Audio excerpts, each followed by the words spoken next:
আসসালামু আলাইকুম। ইদানিং একটা বিষয় খুব লক্ষ্য করা যাচ্ছে আর কি, যে আপনাকে হয়তো কোনো ডেলিভারি ম্যান কল দিচ্ছে, কল দিয়ে বলছে যে আপনার একটা গিফট আছে, যেটা আপনার কোনো সিক্রেট, কেউ যে তার নাম বলতে চাচ্ছে না, সে আপনাকে এই গিফটটা করেছে হয়তো 14ই ফেব্রুয়ারি উপলক্ষে বা কিছু একটা উপলক্ষে। তারা বলছে যে এই একটা গিফট আপনার এসেছে, আপনার ফোনে একটা ওটিপি যাবে, সেই ওটিপিটা বলে এটা কনফার্ম করতে হবে। তো ভুলেও এই কাজটা কেউ করবেন না।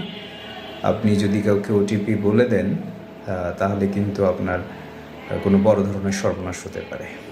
আপনার ফোন নাম্বার থেকে শুরু করে বা আপনার ফোন দিয়ে যে যে বিষয়গুলো আপনার কনফার্ম করা আছে, যেমন হতে পারে ফেসবুক, হোয়াটসঅ্যাপ, এগুলো হ্যাক হয়ে যেতে পারে।